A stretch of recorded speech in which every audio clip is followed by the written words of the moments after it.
Hi guys, thank you so much for coming out to see us. Really appreciate it. LA is my hometown, so I'm super excited to be here. And we're celebrating the release of Clockwork Princess. Last week, but of course, we also have a very special guest. We have Lily with us, who plays Clary in the City of Bones. We also have an extra very special guest, and if you don't mind, we're going to bring him up on stage. We have the director of the movie with us today.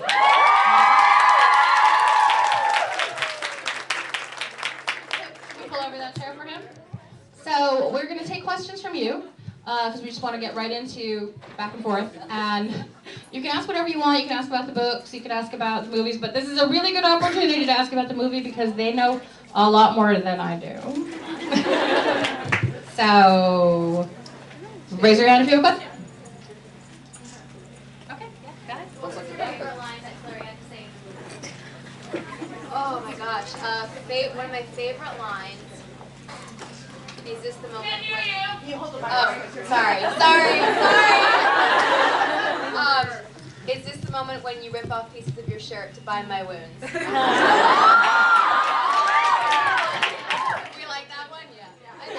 Cassandra has so many amazing lines for all the characters that it's really hard to pick your favorite because some of them you just want to keep saying over and over again.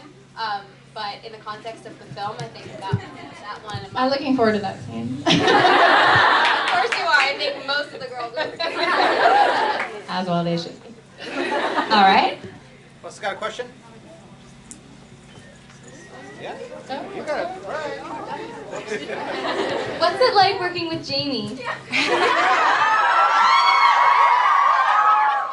How many of you are Team Jace? How many are Team Simon?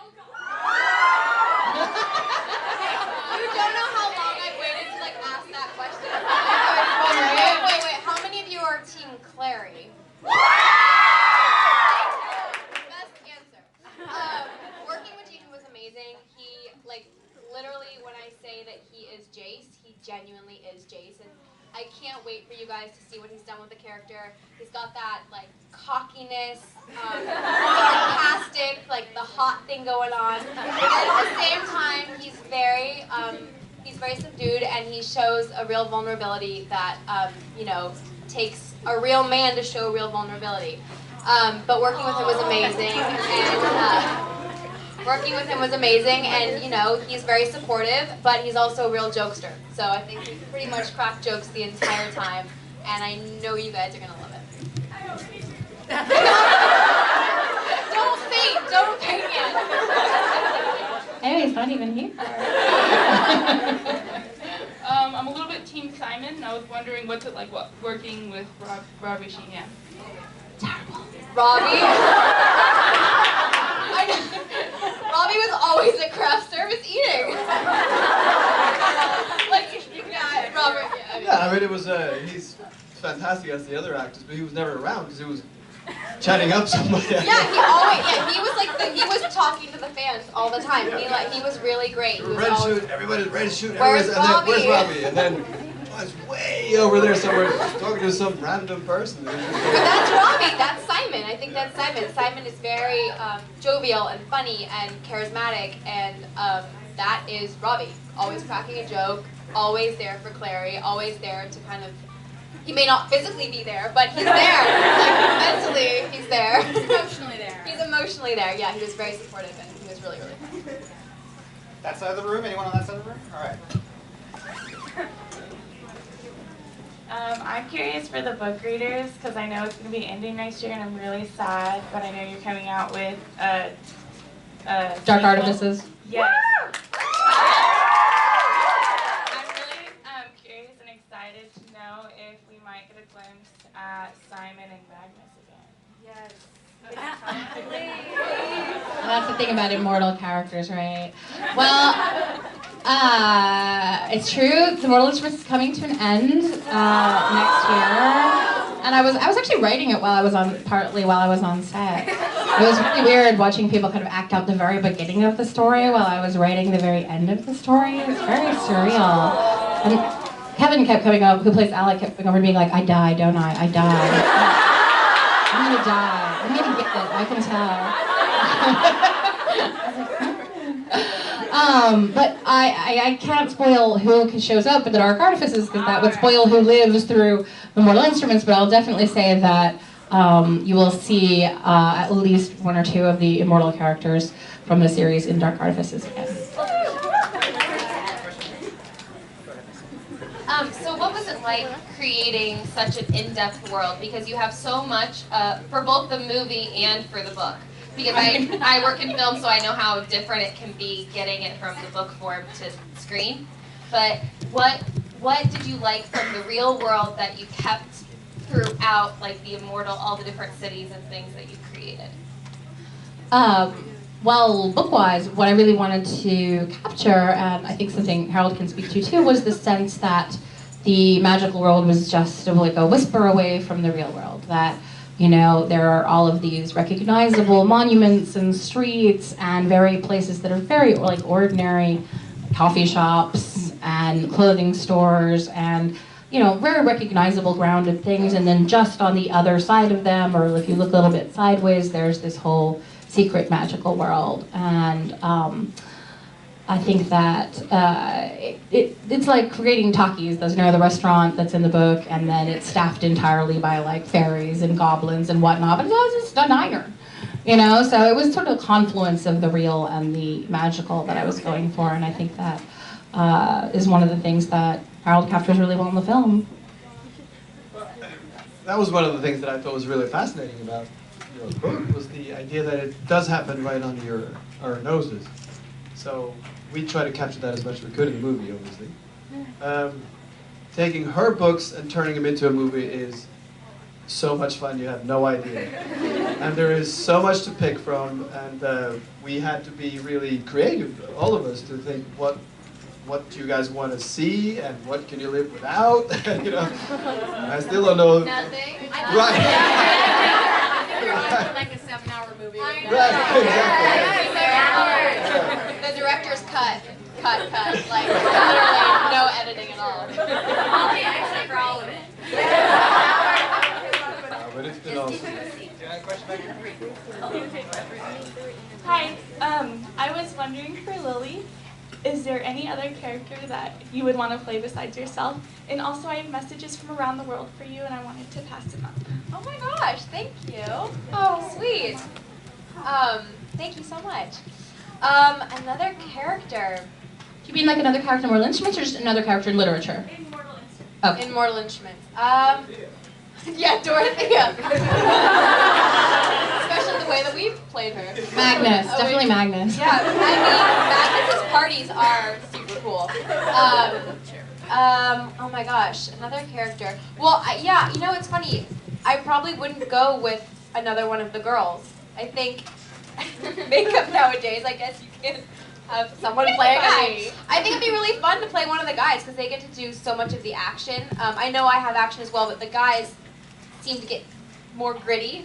And when you see the film, to see the stunts that Jamie and Kevin got to do really were amazing, and to see the weapons that they get to use. But then Magnus has that cool like warlock thing, and he's got those awesome parties, and you know he wears like glitter. Yeah. I mean, what's wrong with parties, glitter, and like you know he's with a lot of guys. I don't know. He's kind of a fun character. I'm not really sure. Maybe we could try that out. I'm not really. Okay, well, I think it might work out. Yeah. We can do outtakes. This side of the room again? Okay, you seem really excited. Oh, okay. Lily, what made you want to play Clary? What didn't make me want to play Clary, really? No, it's true. I, like all of you, were fans of the book before I was cast, which really made it that much more special for me. Because as fans, I know that everyone has opinions about what your female heroine in a book should be, and you know, with all the other franchises, I've always loved reading. So when I picture someone in my head, I have my own idea of what they should be. And I loved her charisma. I loved, like, not to pinpoint her out, my mom's here. Yeah. Anyway, so my mom and I are like best friends. We're really, really close. And so the relationship that Clary has with her mom, and the fact that this whole journey is on a quest to help save her mom and to get her, I love I love that storyline. I love that she didn't just, she fights back with the boys. She's not just the girl in the story. She's not in this love triangle and just kind of waiting for love and just sitting there. She's like, okay, you're cute, but we have to find my mom. I mean, she's got more than just that going for her, and she's just a really charismatic, real girl. And that's, I think, what Harold really brought to the table for the film, is that it's not just this girl who's put into this CGI world. She's actually a girl that you can imagine being friends with, who is constantly going through these what's going on moments every 5 minutes, and it's dealt with in a really real way. So I felt very connected to her. Okay. You know what you're talking about. Yes. This is for Lily. Do you recognize this shirt? Or this shirt? Oh, so far away. Oh wait, you mean like the collar? Oh yeah! I thought you were talking about next. Yeah, it's yeah. Oh my gosh, it's mine and Simon. You're like, oh my god, that's me. I want to say, what was kidding? Oh my gosh, this is the wardrobe. Were you like? No. I wanted to know, what was your favorite outfit from the set? Oh my gosh. So funny. I didn't even recognize it first. Like, my favorite outfit. Well, Clary is two different characters, I think, in this movie. She's Clary Fray at the beginning, and then she's Clary the Shadow Hunter. And that's a hard one. I have to admit, I did like wearing the leather pants. I mean, okay, I will tell you, and you're never gonna believe me, so this is why I'm telling you now. In the scene, it's in the trailer. I mean, like in the scene at Magnus's party, I am wearing the shirt where I say it's a top and it's actually a dress, right? So I'm wearing this dress that is literally maybe 2 inches below your butt, and it's very tight, and I'm wearing heels that are maybe this high, genuinely throughout all the stunt sequences. So as much as I love that outfit, it was really difficult to act in.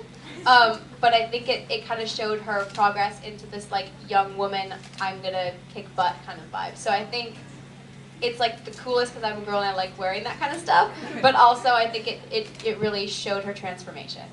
We had one that was a little longer. Yeah. Oh, we had one that was a little longer, that was 1.5 inches longer. For stunts, for some of the stunts, because we're crawling on the floor, we're doing a lot of inappropriate things that probably wouldn't be the best for a really short dress. Like vibrating. Kathy, about Simon, so I wanted to know, why did you choose to make him Jewish? What? Okay. I'm Jewish, and I think it was because I'd never seen anybody write a Jewish vampire, and I was feeling that, happy Pesach, by the way. I was feeling that us Red Sea pedestrians were being left out of a big cultural movement. I was like, well, there's all this Christian iconography that comes with vampirism, the crucifixes and the holy water. And so I started thinking, well, what if you were of a different faith? What if you were a Jewish vampire? Like, that stuff's not going to necessarily affect you, so what would affect you? And how would that, interact with the faith that you have? And so it was really interesting for me to kind of explore. I'm a bad lapsed Jew. I don't remember Hebrew school at all. But it's kind of good for me to kind of go back and relearn a lot of stuff about my religion and kind of channel that through Simon. He's really one of the few characters in the book who actually has a strong faith, and I thought that was a really fun character to write. He's a nice Jewish boy. This is for Lily. What was the most difficult part about working on the movie?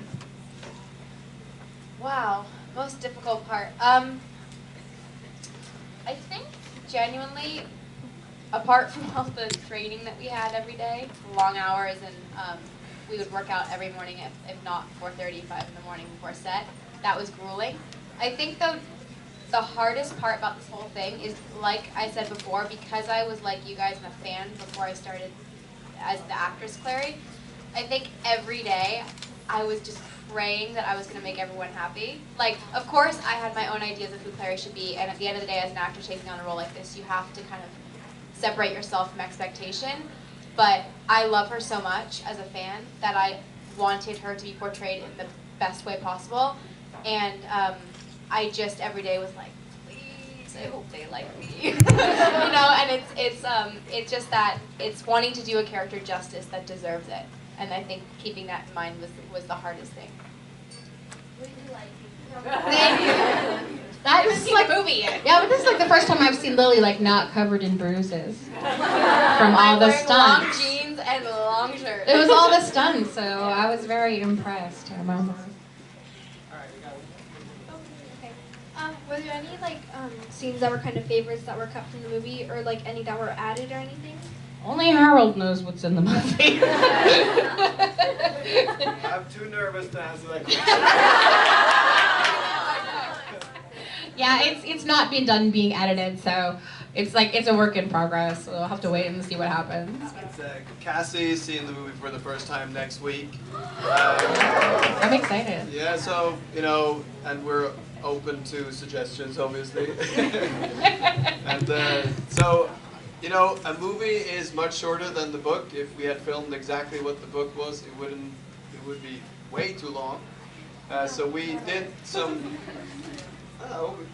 I mean, there's I haven't seen it. I mean, you have to compress, and then there's a lot that you can do with sort of visual language, like something that takes 2 or 3 pages in a book to say, oh, the Institute looked like this, it was this big, it was this old, it had this, kind of gait is just 1 second in a film of like fiction, of like visual shorthand. So it's a different language film. So I'm really excited to see the movie and to see kind of how the book translates into that different language. We've been trying to keep close. I mean, Cassie did fantastic in the development of the movie, and we hope we've kept most of the stuff that you love. So, hopefully. If aliens land at the end, I'll tell you all. Hi, Casey. If Will and Jace were to ever meet, and like, would Will be attracted to Clary in any way? Because that's weird. Because but like, do you think that there would be any like, I don't know, attraction there, or how would Jace? I'm speechless, like actually speechless. Okay, well, Will and Jace are both hair and nails, and I mean, they're attracted to feisty, intelligent ladies. So I guess if Will had never, if there was no Tessa and Will was available and he met Clary and there was no Jace who would instantly kill him if he had tried anything, then sure, they'd probably go out for a couple of dates and see how that went. I don't know if it would last forever, but it'd be a great weekend.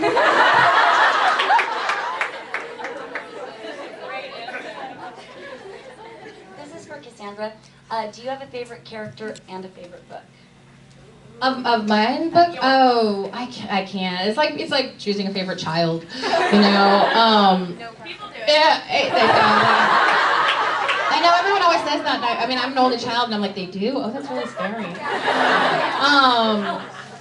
Usually, my favorite book is the one that I'm working on right now. So right now, it's City of Heavenly Fire, because that's what I'm working on. Before that, it was Clockwork Princess. So it just depends where I am in the process. And I don't have a favorite character, but I would say that Simon and Tessa are the most like me, and Magnus is the most fun to rate. Yay!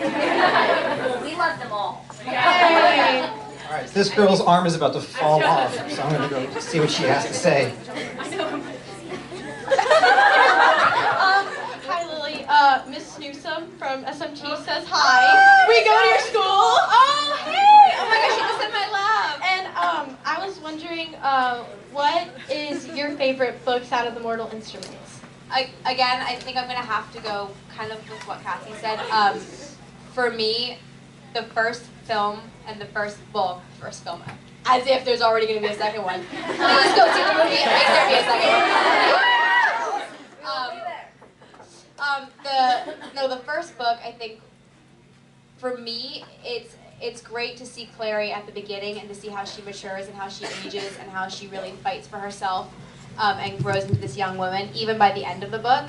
And then, obviously, she goes off and has this complete growth and adventure in the whole series. But I think in the first one, you get to see that first inkling of what she's capable of.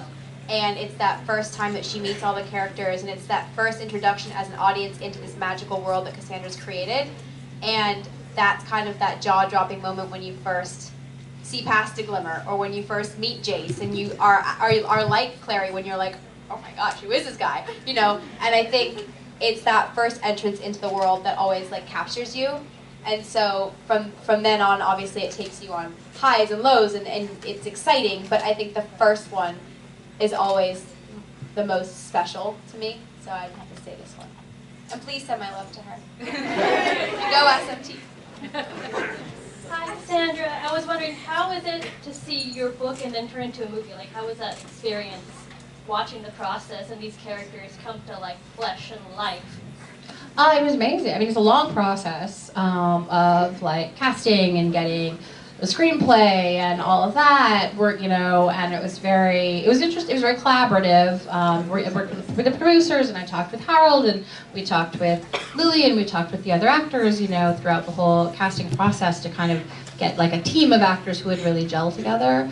And that was really kind of cool insight to get into the process and how it works.